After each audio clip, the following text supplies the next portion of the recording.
ସମୁଦ୍ର ତଟ ଅନେକ ତାଳ ଗଛ ଥାଏ। ବିଭିନ୍ନ ପ୍ରକାର ଚଢ଼େଇ ସେ ତାଳ ଗଛରେ ଆନନ୍ଦରେ ରୁହନ୍ତି। ଗୋଟିଏ ତାଳ ଗଛରେ ଘରଚଟିଆଟିଏ ବସା ବାନ୍ଧି ବହୁତ ଦିନ ହେଲା ରହି ଆସୁଥାଏ। ଥରେ ସେ ଅଣ୍ଡା ଦେଇଥାଏ। ଦିନେ ରାତିରେ ସମୁଦ୍ରରୁ ଜୁଆର ଆସି ଗଛ ସବୁ ଉପାଡ଼ି ନେଇଗଲା। ଘରଚଟିଆ ଦେଇଥିବା ଅଣ୍ଡା ମଧ୍ୟ ସମୁଦ୍ର ଭିତରକୁ ଚାଲିଗଲା। ବିଚାରୀ ମା ଘରଚଟିଆଟି ଭାରି ମନ ଦୁଃଖ କଲା ଏବଂ ମନେ ମନେ ରାଗିଗଲା।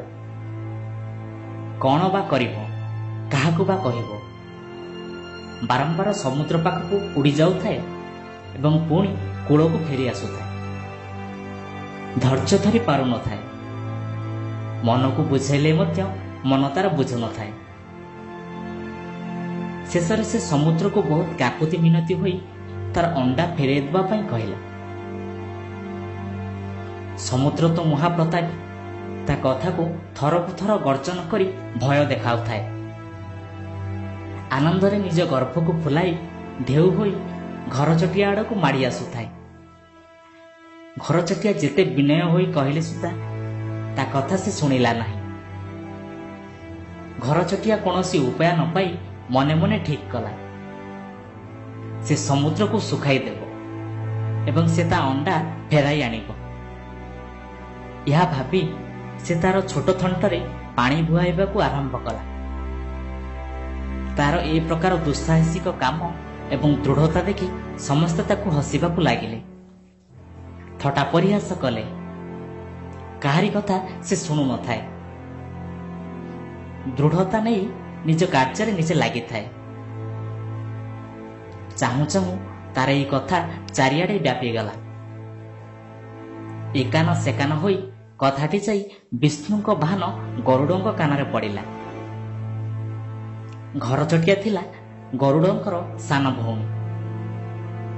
ସାନ ଭଉଣୀର ଦୁଃଖ ଶୁଣି ତା ପ୍ରତି ଭାରି ସହାନୁଭୂତିଶୀଳ ହେଲେ ଏବଂ ଘରଚଟିଆକୁ ଦେଖା କରିବା ପାଇଁ ସମୁଦ୍ର ନିକଟକୁ ଆସିଲେ।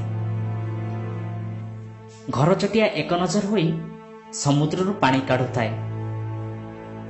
ଛୋଟ ଭଉଣୀ ଘରଚଟିଆର ଧୈର୍ଯ୍ୟ, ସାହସ ଏବଂ ଦୃଢ଼ତା ଦେଖି ସେ ଭାରି ଖୁସି ହୋଇଗଲେ ଏବଂ ତାକୁ ଏ ବିପଦ ସମୟରେ ସାହାଯ୍ୟ କରିବା ପାଇଁ ପ୍ରତିଜ୍ଞା କଲେ। ତାପରେ ଗରୁଡ଼ ଘରଚଟିଆର ଅଣ୍ଡା ଫେରାଇ ଦେବା ପାଇଁ ସମୁଦ୍ରକୁ ଅନୁରୋଧ କଲେ ଏବଂ କହିଲେ, ସମୁଦ୍ର ଯଦି ଘରଚଟିଆର ଅଣ୍ଡା ଫେରାଇ ନ ଦିଏ ତାହେଲେ ଗରୁଡ଼ ନିଜେ ଘରଚଟିଆର କାମ କରିବେ ଏବଂ ସମୁଦ୍ରକୁ ଶୁଖାଇ ଦେବେ।